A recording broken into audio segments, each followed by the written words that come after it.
time in the White House, I can think of no better message to send to our young people. I want you to remember that in this country, plenty of folks, including me and my husband, we started out with very little. But with a lot of hard work and a good education, anything is possible, even becoming president. That's what the American dream is all about. My first childhood memory of my sister is her being just a baby, that cute little chubby face that she had. Michelle was more mature than her age from a very early age. Straight A's, like nobody I've ever seen. She was going to do something. She was going to be the best at it. When she went to visit Craig at Princeton, she came home and said, I'm going to Princeton. She did that, huh? Let's go on to the next thing. You're a lawyer now. At the age of 25, you have an assistant. You wear an Armani suit and sign up for a subscription wine service and go to step aerobics after work because you can't be by yourself a sob. A senior partner asks if you'll mentor an incoming summer associate, some hotshot law student. Like you, he's black and from Harvard. Other than that, you know nothing, just the name, and it's an honor. Barack Obama was late on day one. I was late, so it's not clear whether I made the best impression. So he's getting out of the car, and I remember Mom, you saying, ooh, he's tall. And then my dad said, too bad it won't last. Yeah, apparently she'd gone through some boyfriends before. Michelle Robinson was a tough customer. I viewed it as a challenge. It's like Excalibur, you know, only one person can remove the sword from the stone. It was me. She disliked politics, and I was a little surprised when she became what she became. Probably suspected that this might be a date. Please join me in welcoming my little sister and our nation's next First Lady, Michelle Obama.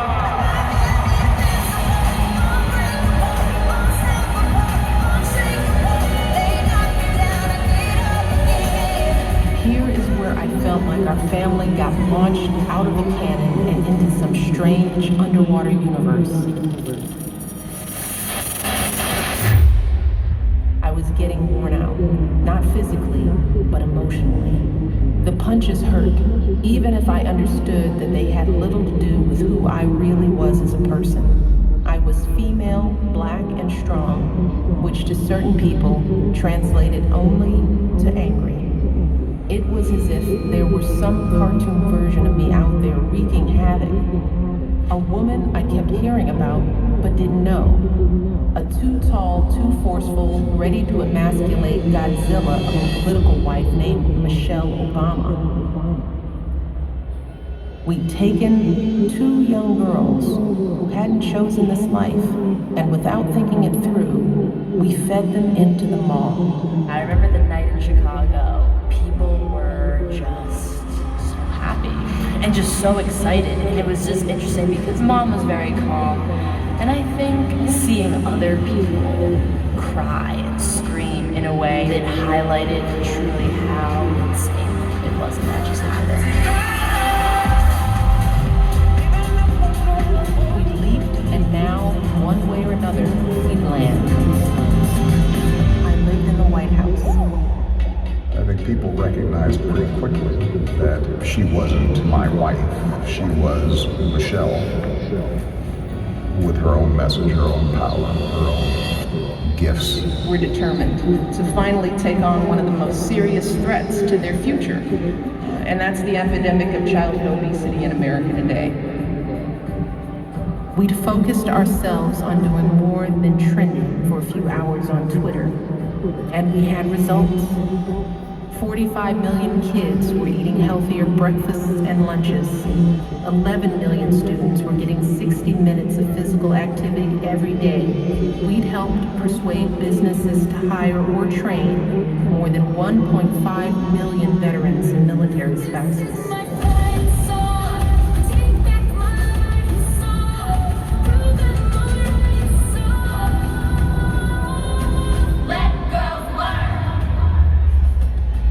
People would send her a pretty clear message.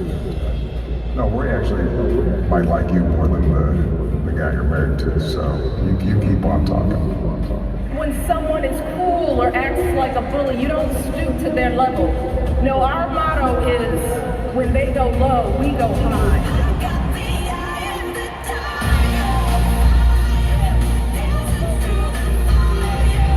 We were the 44th first family and only the 11th family to spend 2 full terms in the White House.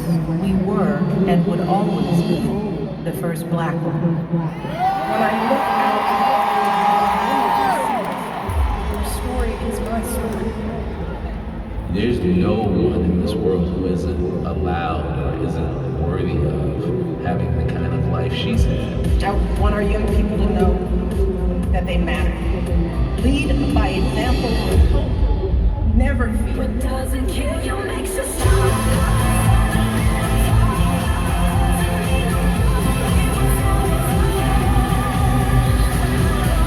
So don't be afraid. Be focused. Be determined. Be hopeful. Be empowered. And know that I will be with you, rooting for you and working to support you for the rest of my life. Ladies and gentlemen, please welcome to the stage, Michelle Obama.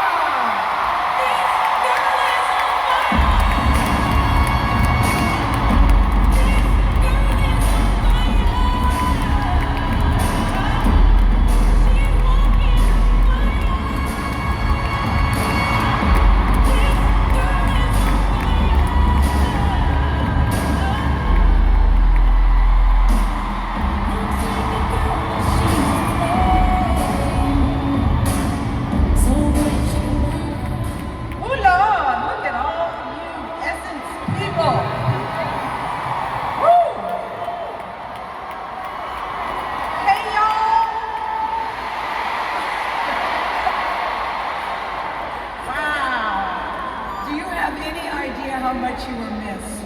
Do you have any idea? Look, I miss us too. No, what was funny is backstage I said to Michelle, they're still walking around. She goes, Gail, it's atmosphere, it'll be all right, it's okay. I said, I don't know, it doesn't matter where you flew from. Chances are there were more black people on your flight than any other time. So he showed up. So I flew in from New York, and the flight attendant said to me, do all of you guys know each other? Yeah, right. And I said, no. This is called Flying While Black, right. And you're going to Essence, and you're going to see Michelle Obama. That's what I said. There was such camaraderie on the plane. It's a great spirit. But I just want to touch briefly about the book, Becoming. How many have read Becoming? Yes, you have. Can I just say this, guys? It's in striking distance of 12 million, the best-selling memoir of all time, 31 cities, 8 countries, sold everywhere, translated into how many languages? Oh, over 40 languages. Over 40 languages. Yeah. People all over the world are reading your book. So you just wrapped up the tour. It was Mother's Day weekend, I remember that, in Atlanta and then Nashville. What did you learn while you were on the tour about yourself? And what did you learn about people that you met that stood out to you? Well, first of all, I learned that I could work really hard if I hadn't figured that out over 8 years. But what I learned was that people are really hungry for stories. And stories about people who look and feel like them. And one of the things I want crowds to understand is that wherever I've gone, and I've toured this book all over the world, whether it's in Copenhagen or Paris or London, people have found and recognized themselves in the story of this little black girl who grew up on the south side of Chicago. So what it reminds me is that our stories as Black people and as Black women have power. You know, the only thing is we don't often get to see ourselves, we don't hear ourselves because we don't get to control the narrative. And I knew that it was important in writing the comic that I had to sit with the fact that it is understanding how rare it is that a Black woman, a modern day woman, gets an opportunity to tell her own story in a way that's going to be read by millions. And that shouldn't be an uncommon thing, but I think because we don't see it often, it's a pleasant shock to the system. And you hit it when you said it was really relatable, whether you're in Stockholm, whether you're in France, whether you're in London. Everybody said they could relate to something in your book. The thing they can't relate to, though, is being First Lady. Yeah. Certainly the first That's Black First different. Lady. Yeah. And I've read the book 3 times. And what struck me, one of my favorite chapters, and one of the hardest for you to write, was chapter 17, page 250. Because as you alluded to in the tape, the punches really hurt. Yeah. The criticism really hurt. And I'm wondering how you got through, because it was vicious, it was mean, it was unkind.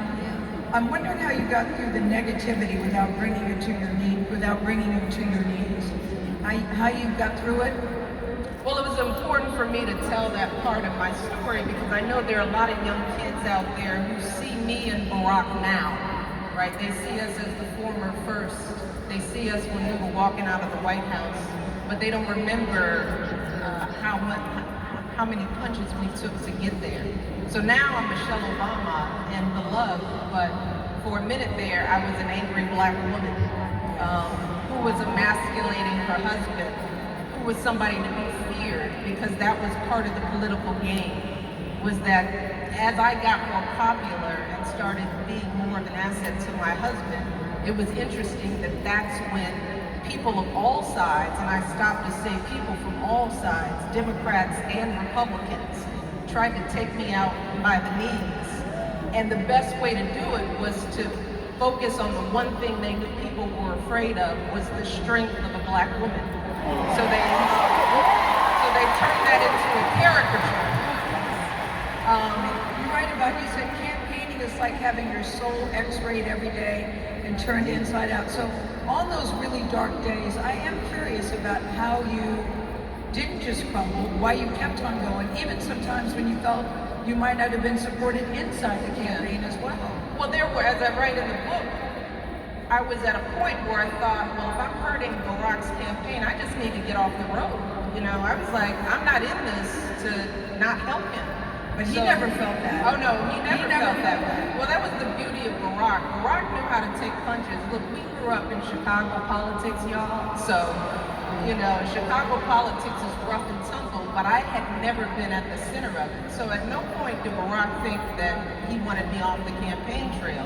But for a minute, I thought about quitting. But the reason I share that story is because I want people to, especially young people, to know that we all go through those moments where people try to define us before we have an opportunity to define ourselves. And that's exactly what they were trying to do to me, what they tried to do to Barack, because power is it's a corrupting thing, and it will make people do some ugly stuff. And we got to see that up close and personal. But I learned from that, you know, so instead of letting it defeat me, I had a very clear vision of what I had to do when I went into the White House as First Lady. I knew that it was up to me, that I wouldn't get the benefit of the doubt. I wouldn't get the benefit of being treated as the gracious, honored First Lady. As I wrote, I would have to earn my grace. You would have to earn. I knew that very clearly, and I knew that I would have to quickly define myself. And I want all young girls out there to know, because we all struggle with that. People of color, working class folks, women of color, where people work to try to define us in a negative way before we get out there and we get a chance to write our own stories. And it happened to, yes, me too, Michelle Obama. But it is our job to tell our own story. So I knew I had to come in rolling up my sleeves, ready to work. I had to prove that not only was I smart and strategic, but I was going to work harder and faster and better and stronger than any first lady in history. And you did. And I had to And you did. And you did. You know, that's why I thought it was interesting in the opening tape, the shot of you looking out as the helicopter's taking off. It's like I'm trying to figure out the expression on your face, Mrs. Obama, because you like swallow. And I don't know if you're going, bye Felicia, good riddance, or if you're going, I'm gonna miss you, or on to the next. What were you thinking in that moment? Because you write in the book that on the helicopter, you actually sobbed for 30 minutes. Well, this Gail's talking about the very last day after we had to sit through the other inauguration.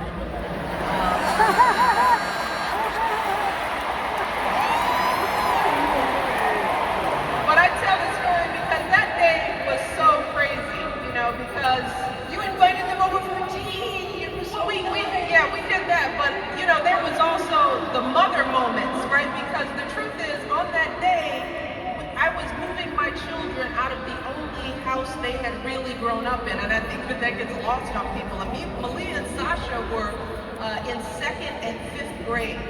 They spent all of their years in that White House. Yes, a very strange and crazy little house, but that was their home. So while you're transitioning out, the transition happens so quickly. It's like you don't even get to move your furniture out until the new president takes the oath of office. So all of that is happening in one day. And so my kids come and with their little friends and they're like, can we have a sleepover for the last night? And I was like, what? a sleepover? Well, yeah, you know, so they 8 little girls crying the night before. And I'm like, okay, y'all, you can have a sleepover, but you got to get up and get out of this house in the morning. And so all of the White House is shut down because it's inauguration. So we get up the next morning. I'm trying to get my hair and makeup done because that's what we have to do. You know, Barack puts on a suit and a tie, maybe changes the tie. He's like, what's taking you so long? I'm like, are you kidding me? So anyway, the girls didn't get up. And I'm dressed. I'm like, get up, you gotta get out of here. And they're all crying, they got their teddy bears, and they're moving slow. And I'm just like, you gotta get out of this house. And I don't know where these kids are going, but they had to get up out of that house. You know? So you got tears, and I'm pushing people out the freight elevator, and my kids are crying. I don't know where they were going. I mean, all of that was happening, and the staff is crying, tears And are you have to go to happening. the inauguration, yeah. Well, then we have to meet the Trumps. The Trumps show up, you know? And I didn't want to go out in front of that first, you know, and greet them with tears in my eyes because people would think I was crying for other reasons. Yeah. So that day was very emotional, and then to sort of sit at that inauguration and to look around at a crowd that was not reflective of the country. It was just such the opposite of what, because during Barack's inauguration, we made sure that the crowd looked like all of America. You know, having the Tuskegee Airmen, having civil rights folks, having folks who had marched, and you know, you can look out at his crowd and you can see America, all of it. And I had to sit in that audience, one of a handful of people of color, and then listen to that speech. And all that I had sort of held on to for 8 years, watching my husband get raked over the coals, feeling like we had to do everything perfectly. You know, no scandal, no nothing.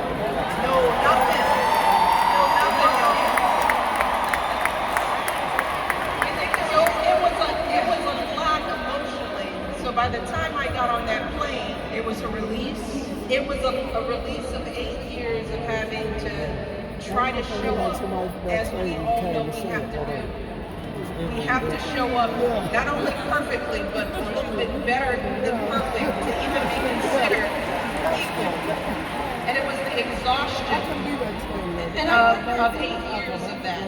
I wonder if you look back on the 8 years, because I think history will write such a different,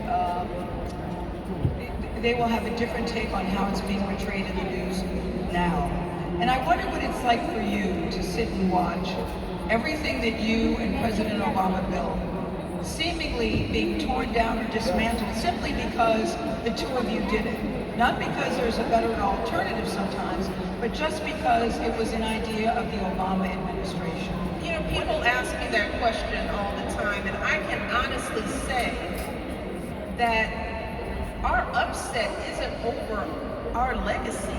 You know, we weren't there to instill our legacy.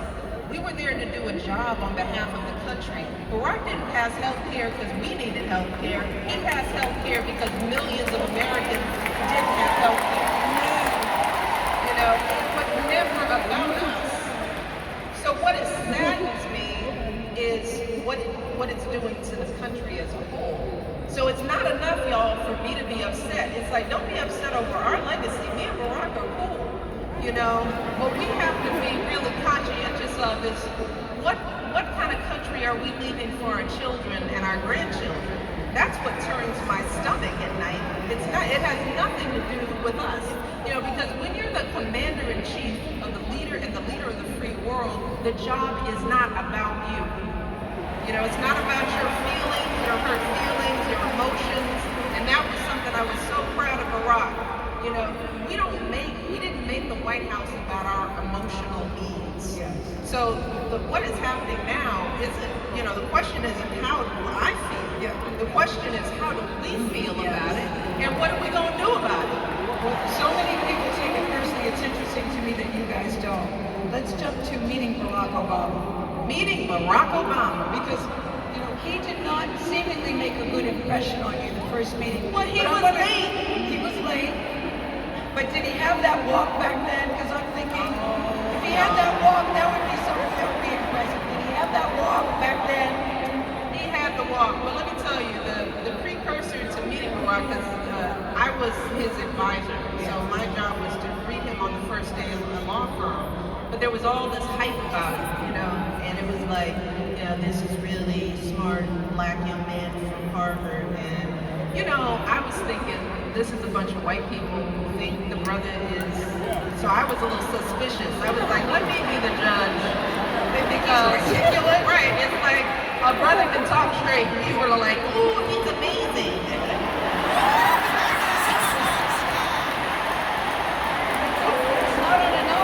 Well, and then y'all ladies, I was kind of skeptical because I was picturing what a Barack Obama on paper would look like. So it's like Barack Obama. You know, I grew up on the south side of Chicago with Robinsons and Smiths and Joneses. I didn't know no Barack Obamas. You know, I didn't know that there were black people in Hawaii. Yes, I was a little ignorant. So I had the impression of Barack Obama. I am Barack Obama from Hawaii. So I thought I was going to be meeting a nerd, an intellectual nerd, right? And then I talked to him on the phone, and he had that Barack Obama voice. He was like, hey, how you doing? And I was like, oh, okay. I really did. It was just like, maybe we can work with this. That voice didn't go with the picture of that little nerd I had in my head, you know? So I was like, okay. But then he was late, and I was like, trifling black man. On the first day. On the first day, he was late. But no, he was impressed about being late, right? He showed up late and he had that walk like, oh, I'm so sorry. And I was like, all right, dude, you late on your first day and you're not even rushing. He got that white slow walk, so he walked off. I kind of looked at him like, okay.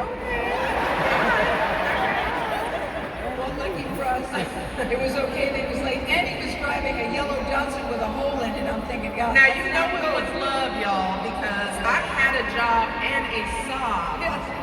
You can see the hole in the ground. And he had a car pick me up in it where you could literally see the sidewalk. I was like, is that the street?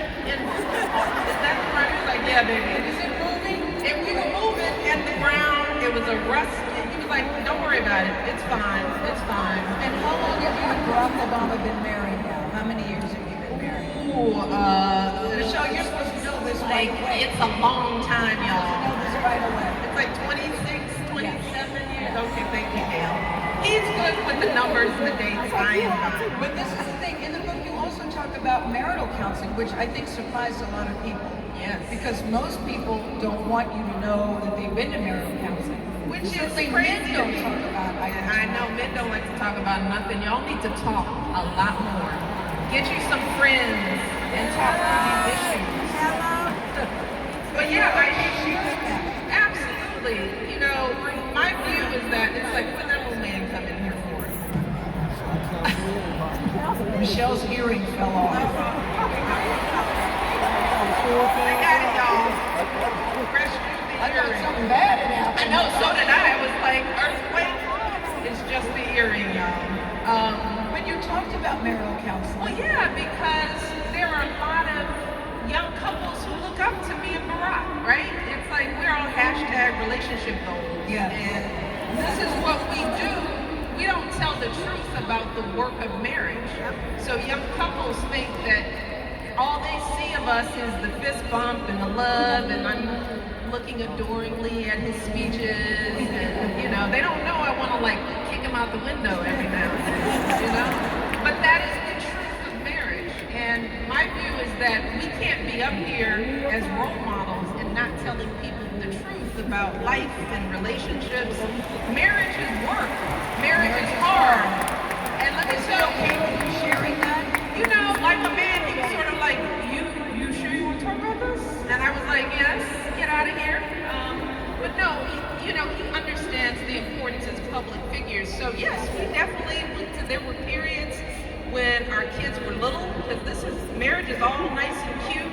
And then you have kids, and they show up, and they take up all the oxygen in the land. That's why they make the babies cute, because you would leave them at the post office.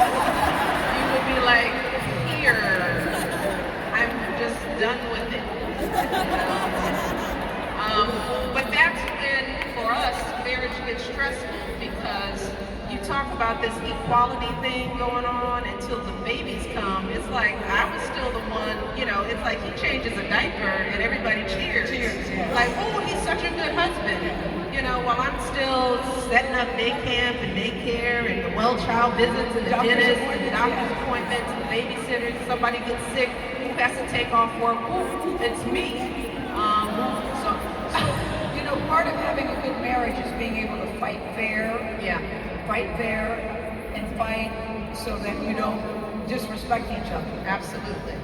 What was your strategy in terms if he got on your nerves and you got on his nerves? Did you all not talk? Did you all scream? Did you all... what did you do? All of the above. Yes.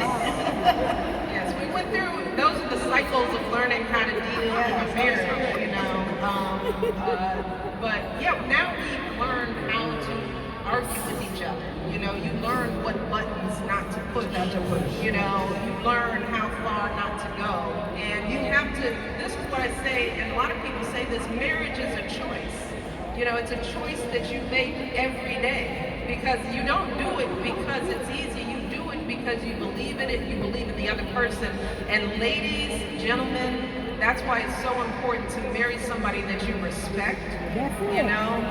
It's important to marry somebody who is your equal, and to marry somebody and to be with somebody who wants you to win as much as you want them to win. I was talking to a good friend of mine earlier today about thinking about marriage like we think about sports and like you picking your team, right? I mean, my husband is my teammate, and if we are going to win this game together, he has to be strong, and he has to be okay with me being strong. I do not want a weak player on my team, nor does he. But sometimes we accept weak in one another because it feels easy, and be cautious of the man or woman who wants just the easy person. The person who's not going to force them to grow, the person who's not going to expect them to change, who's not going to hold them accountable. Because if you want to be on a winning team, just like you pick somebody, you wouldn't pick somebody off the bench who's just going to show up weak. You want to pick somebody who is going to carry you through, and those are the things that get you over the hard times. But Michelle, you said something interesting. You said marry someone who's your equal. you know, we're at a stage now where many women out earn men, and I think that's very difficult for some men. And I've got to the place where I don't want to be a nurse or a purse. So when you say marry somebody, I like that, Gail. nurse or a purse, I like that. so when you say, and I would like him to have his own teeth too. So when you say equal, what do you mean by that? You know, and equality is not just measured in terms of the wallet. And I'm not just talking about, oh, you gotta be this person or that person. The equality in terms of the values that they carry. You know, it's like honesty, you know? I mean, look, honesty for me is the beginning, the middle, and the end. I just wouldn't want to be bothered with somebody that I couldn't trust on a day-to-day basis. Because so I'm trustworthy, so I expect my partner to be trustworthy. You said something to me years ago when you all first went on this journey. You said Barack Obama has never disappointed you in the things that matter.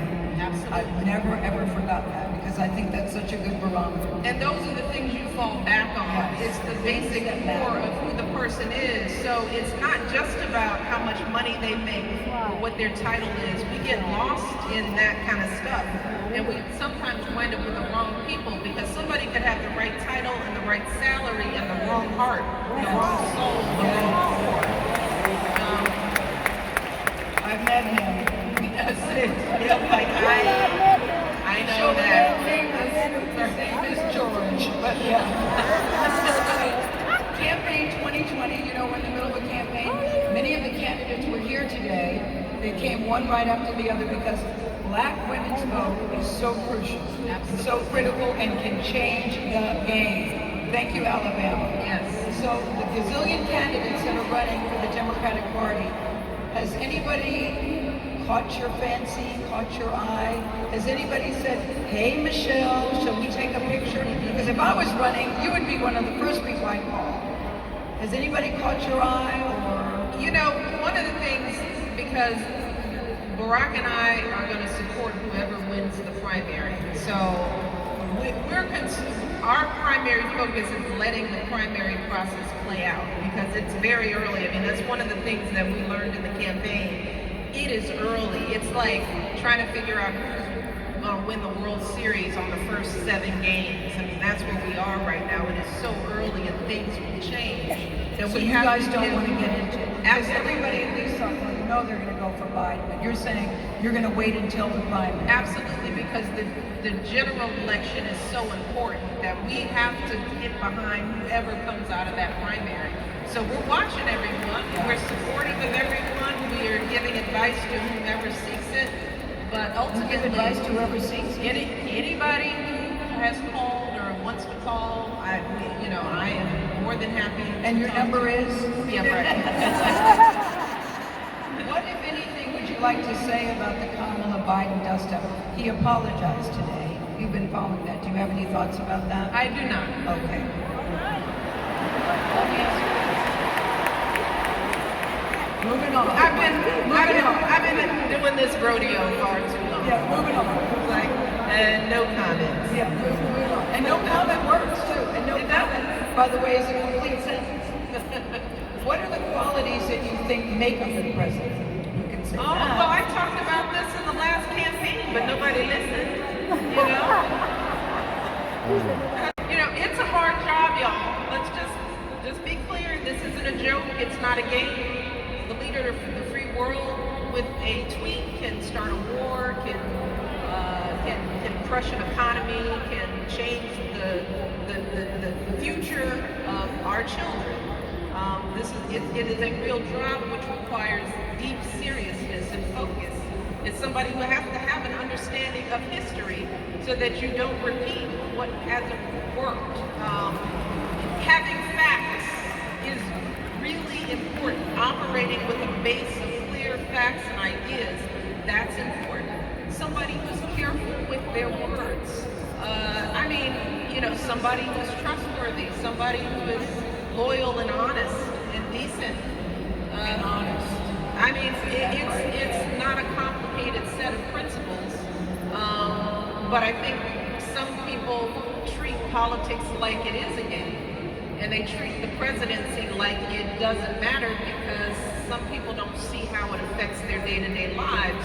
That's the only thing I can imagine when I see so many people who don't vote, who sit out. You must think at some level that it doesn't really affect you because you don't see it on a day-to-day basis. And as somebody who has watched, I think, one of the most productive and profound presidents of our lifetime, I have seen my husband operate up close. He reads everything. He knows more than everybody in the room because he has to. The job of the president isn't deciding between a bunch of good answers. It's not enough to just have a bunch of good advisors, because if you have 8 advisors, you're going to get 8 different opinions. And ultimately, the commander-in-chief has to have the knowledge to be able to choose between the 8. That means you have to read everything. You have to know everything. You have to know more than the people around you.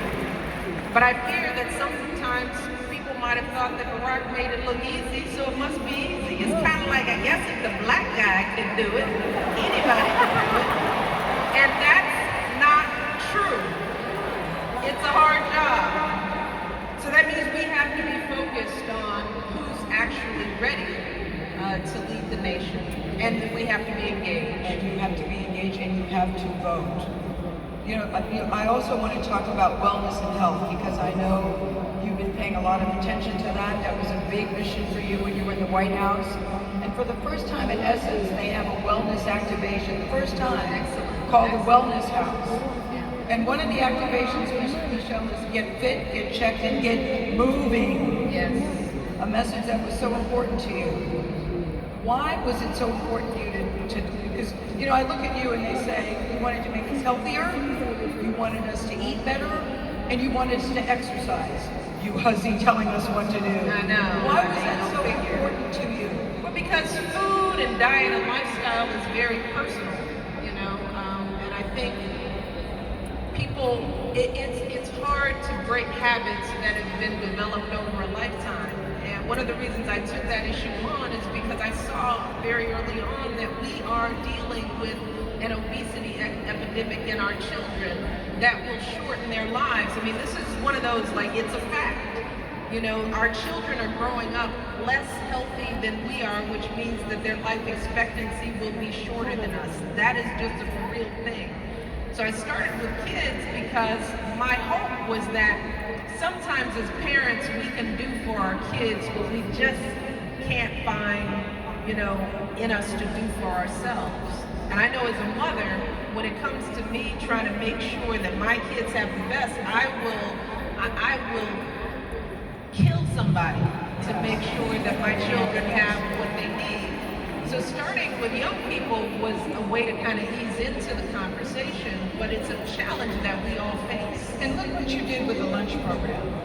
You said about the proper milk, which now the USDA has changed the rules. They can now drink flavored milk, chocolate and strawberry. It's okay to have refined grains. It's okay, they've changed the sodium levels. All the things you implemented that pediatricians and nutritionists said was working. That's now been overturned. Well, because food is a money industry. That's just the bottom line. This is really about money. There are people who are advertising right now who don't care about your kids' health if their profit margins are good. So here's what we have to do is that we have to own our health. I mean, it's one of these things that no one can take from you. No matter what your race, your socioeconomic background, your educational level, we all have the ability to own our health. But so many of us don't know how. We don't have the resources. We don't have grocery stores in our communities. We don't have access. Our kids aren't living in safe neighborhoods where they can play outside. So much in our lives have changed. I've heard you say you almost became defiant about making sure. Well, for me, with health, it was one of those things, and a lot of mothers will understand this because I found myself looking around after I had my kids. And I didn't have time for me, but my husband was at the gym every day. And I was like, well, how are you going to the gym? And he was like, I make time for the gym. I was like, what? And this was right when we started going to counseling, y'all, so this was her issues, you know. But I found myself getting mad at him because he was doing what he needed to do for him. And I think for us as women, many of us, we have a hard time putting ourselves on our own priority list, let alone at the top of it. And that's what happens when it comes to our health as women. We are so busy giving and doing for others that we almost feel guilty to take that time out for ourselves. But we're sort of trained that way. Yes, we are trained that way, and we have to have a different set of conversations to untrain us. It's not something that's going to happen overnight, but if we don't start having conversations about this as women, because forget what anyone says, we still control what happens in the household. So if we don't have our act together as women, as mothers, as grandmothers, we still aren't going to be able to get our kids on track. So we have to start having some conversations, number one, about why is it so hard for us as women to put ourselves first. I mean, we're living in a world where we as women, we are so devalued. We have trained ourselves to think we don't deserve it, that we don't even deserve to take care of ourselves. And we have to kind of search our minds and our histories and our backgrounds to find out where that hurt comes from. We know we see it out there in the culture because we don't see ourselves. You know, we see people imitating us, but not giving us credit for the beauty that we hold, you know. But we also, Gail, have to figure out what is going on in us in our own communities. What is this conversation we are having with ourselves, with our own daughters, you know, and the fathers and the men out there, you all play an important role. Because let me tell you, my father and my brother had the greatest impact on my self-esteem because I grew up in a household with men who loved me and respected me very early on, who told me how beautiful I was, who treated me as an equal. So even at an early age, because I had a father and a brother who met in my life who didn't hurt me, who took care of me, the bar for what I expected for myself was set by the men in my life. And too many of us as women, we're walking around hurt and covered in scars, and that affects how we take care of ourselves, and then what message we send to our kids. You know, Michelle, I think about your dad. After I read the part about your dad and your dad's death and the relationship that you had, I actually had to put the book down because I was so deeply affected by it. Your dad died at the age of 55 and you're 55. Yes. My mom died 10 days before her 61st birthday. And before I turned 61, I kept thinking, I hope I make it, I hope I make it. Do you think about your dad dying at the age you are now and how that has affected you, if it has affected you? I was very struck by that. You know, I think about my father every day, you know. I mean, my dad was a blue-collar worker who didn't want much in life. He poured everything he had into me and my brother. And, you know, not a day goes by that me and my brother don't think about the fact that he didn't live long enough to see who he raised. And I think that that's another reason why. Now, my father had MS, and he had a disease that was degenerative, and it's probably one of the reasons why I don't take my health for granted, because I saw a man, my father was an athlete, he boxed and he swam, and because of this disease, he died not being able to walk without the assistance of crutches. So I knew he was a man who valued movement, and it was taken from him. So at no point in my life do I take my health for granted. But when I think about how we have to think about what our loss, what our leaving this earth too early does to the ones, you know, who are counting on us to be there for them. You know, that's why health is so important to me, because we lose many people to things that they can't help. But when it happens because of stuff we have complete control over, the food we put in our bodies, how we move, you know, whether we go to the doctor on a regular basis, whether we're watching out for diabetes and asthma, whether we're doing things to prevent completely preventable illnesses, I start thinking about, my God, my father didn't get to meet those two beautiful girls. They didn't know the man that raised me. They didn't get a chance to really experience the values he he gave to us, and I think what a loss. And I know right now in this audience, there are parents like mine out there, you know, whose kids need them healthy and whole, whose grandkids need them. And that's where we have to take charge of our health so that we're not gone too soon. Your health and your wellness, and I'm curious, when it comes to health and wellness, how do you do this in an environment that seems so toxic, so hopeless? How do we maintain that and find our own North Star? How do we maintain health and wellness when all around us we see such toxicity and such negativity? How do we find the North Star within? It's truly a one day at a time kind of proposition. You know, it's a hard question when they feel hopeless. But digging ourselves out of any kind of hole, anybody who's faced any kind of challenge in their lives, it's really a one day at a time kind of thing. And first we have to acknowledge what the problem is, what the hole is, what caused it. And which is, when it comes to health, it's one of the reasons why we have to kind of begin to talk to ourselves as a community and say to ourselves, first of all, do we acknowledge that there is a problem? Do we acknowledge that this is something that we need to work on? You know, I love that question.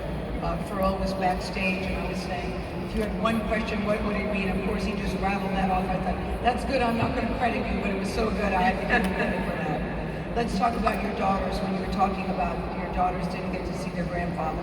Because I think in that tape, for a lot of people, that was the first time they heard Malia and Sasha speak. Yeah. You raised them to be so normal, so kind, such really generous spirits. And that doesn't happen, they don't get that way by themselves. What was your strategy going into the White House about how you were going to raise these two young girls? You know, I credit my own upbringing. Me and Barack, we were regular folks up until he gave that speech at the convention. And it was like all of a sudden he was shot out of a rocket and he had security. I was like, what? We were just on the south side of Chicago. But I credit my mother, Grandma, thank you. I love my mother. She was in the house with us, and anybody who's ever met Marion Robinson, she is not impressed with anything. She's still wondering why people show up and see me. She's like, well, why are all these people here? I'm like, Mom, I'm Michelle Obama. She's like, I don't get it. She gets it. One of the best interviews I got to do with Michelle Obama and Marion Robinson. When I asked Marion Robinson, what are you most proud of about your daughter? She said, I want to be Michelle Obama when I grow up. Can you imagine your mother saying that about you? That was such a lovely tribute. But your mother was instrumental in the house. She would take the kids to school every day. What was that work at? Our focus was to make sure they just did what they were supposed to do. And that meant that we had to pretend like all the craziness around them wasn't happening. You know, it's like, I always equate it to like when you have a toddler and they hit their head, they look up, they look to you whether they should cry or not, and their reaction is based on yours.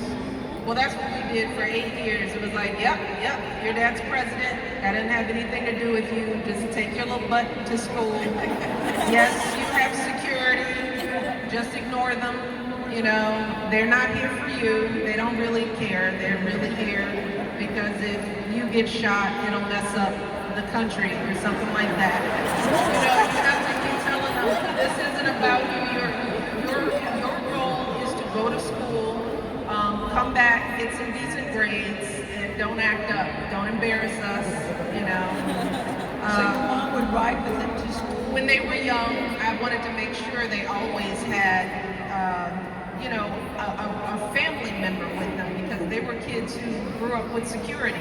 I mean, my kids had armed guards with them at all time. Imagine trying to have your first kiss with a bunch of men with armed guards, playing, having a sleepover. Imagine having Malia and Sasha come to your house for a sleepover. This is the call. It's like, hello, okay, we're gonna need your social security number. We're gonna need your date of birth. There are gonna be men coming to sweep your house. If you have guns and drugs, just tell them yes, because they're gonna find it anyway, don't lie. They're not going to take them. They just need to know where they are. And thank you for having Malia and Sasha over. Oh, by the way, there's going to be a man with a gun sitting outside of your door all night. Let him come in and use the bathroom. It would just be nice.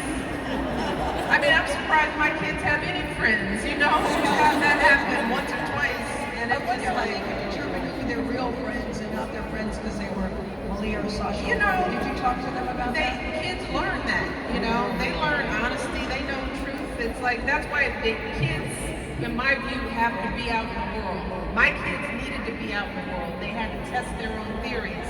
It's like, this is one of the things, one of the hardest parts I try to tell young people in parenting is, now, whatever that is, I hope it's not going to blow up right here before us now. You know my agents are losing their minds over this steaming little situation here. Mary J's not coming out yet. We don't need the smoke. No, but now you're going to be empty nesters. We are going to be empty nesters. My kids are gone. They are gone. And you know what they say about empty nesters, that they rediscover each other. Kelly Ripa, I read something about Kelly Ripa recently that she said she's looking forward to running through the house buck naked. Is that what you and Barack will be doing? Gail, that's none of your business. That is none of your business. But this is what I'm saying about marriage. It's like the kids are gone and Barack's like, you seem so much less stressed. And I was like, duh. You know, so not only were we parenting teenagers, but we were parenting teenagers where every Saturday night you had to worry about whether your kid was going to wind up on page 6. I mean, it's stressful. So now on the other end of it, we're like, oh, it's you again. We are rediscovering each other. You're and I'm still like, cute. Exactly. I feel like I'm looking over and I'm going, hey, you. There you are. Where have you been for 21 years? But that's the hard part of marriage. You've ever been? Barack and I, yes. I mean, this is the beauty of finding a partner that you really love and respect. Because after all the highs and lows, the ups and downs we've been through, we have each other, which makes the journey worth it. And that's the thing, that's the investment, y'all, in relationships and marriage, is that in the end, if you can get through those, Thank you. Jesus Christ. Thank you. Praise me. Way to go. What's your name? Way to go. Way to stop the smoke. Yes. We're all fine. Woo. See me, I was trying to play it off, talk I know. that. I was like, and I'm thinking, God, that's right. Should we run? Woo. No, but the importance of finding somebody. That's what you call a poker face.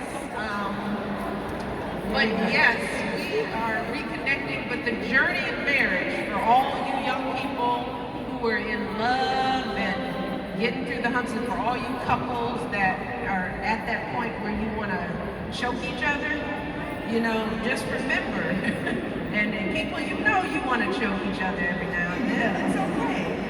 Yeah, like just looking at you makes me mad. Just hearing your voice makes me mad. Just breathing, getting on my nerves. Just like, why do you breathe like that?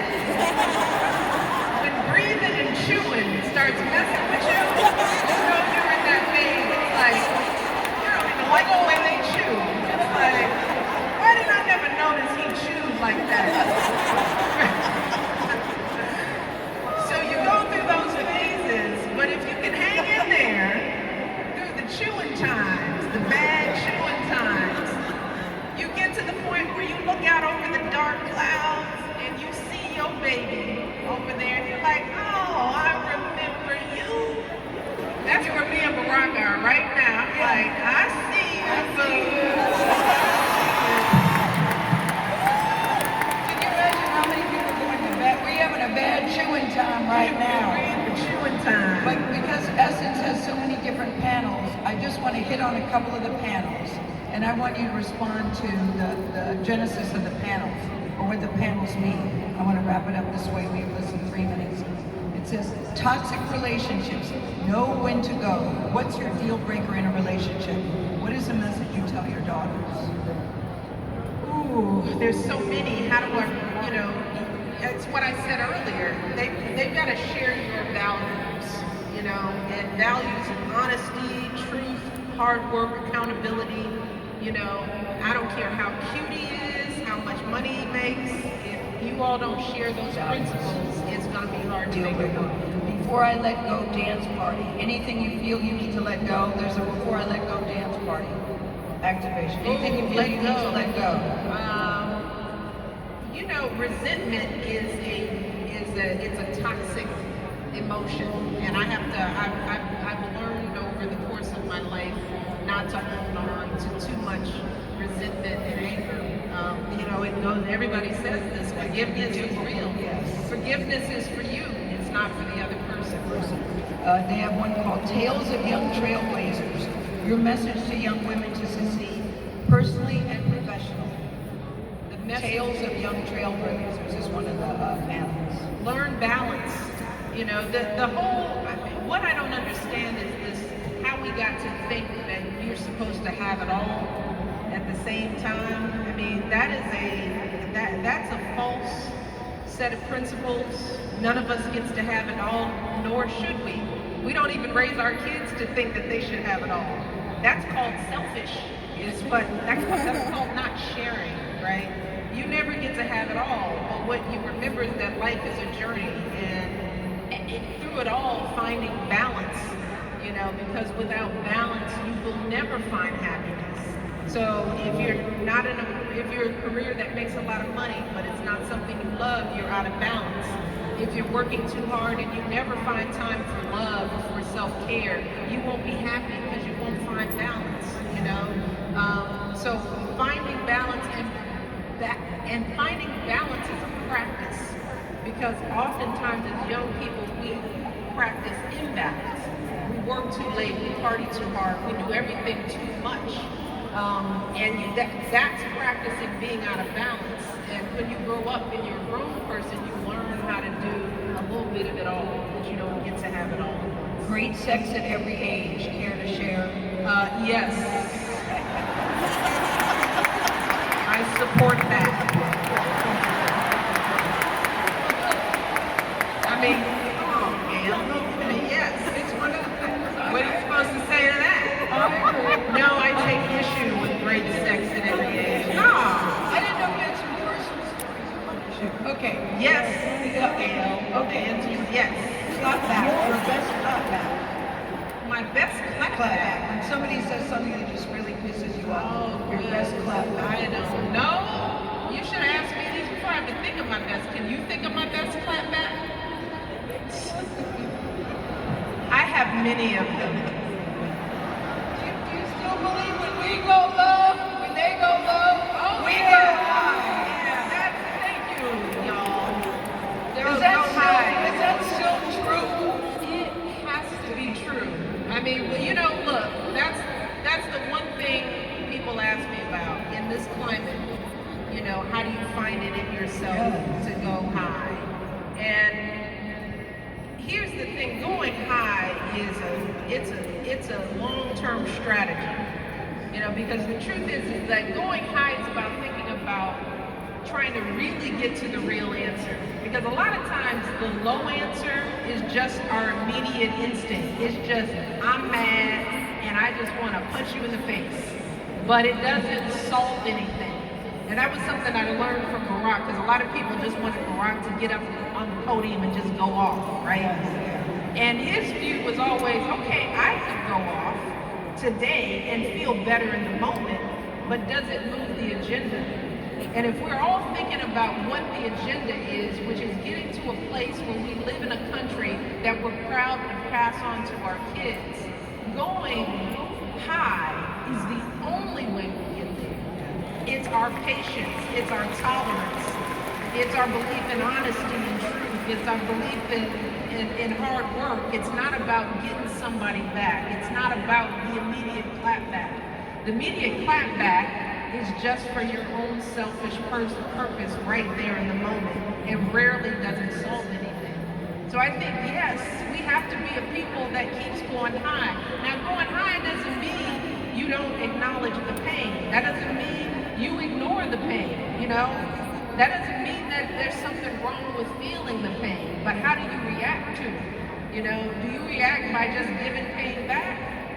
But we have to think about where is it that we're trying to go in the long term. Last question. You appear to be living your best life, are you? We sure hope you are you? You know what? The Obama family are fine because we have our help, we have each other. You know, we do have, you know, a sense of feeling like we did the best job we could in the White House for the country. And we sleep well at night, for sure. Our goal and hope is that, you know, it has never been enough for me and Barack for us to be okay. You know, it doesn't feel good living in a world where your brothers and sisters aren't doing as well as you are. And that's the work that we have to continue to do. You know, there's still far too much inequality. We look out at, you know, where we're going as a country. Many of us don't feel we're headed in the right direction because we know we can be doing better. And until we as a nation, we as a people are, yeah, no, Barack and I aren't living our best life until we're all living our best lives.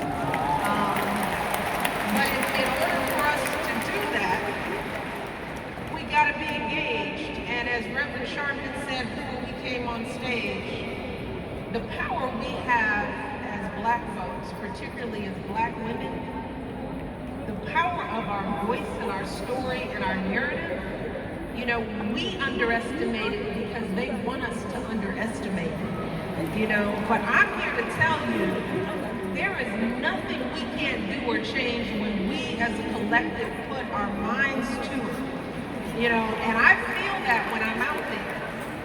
We're the ones we've been waiting for. But that means we got to roll up our sleeves and do the work and do it every single time. We've got to vote.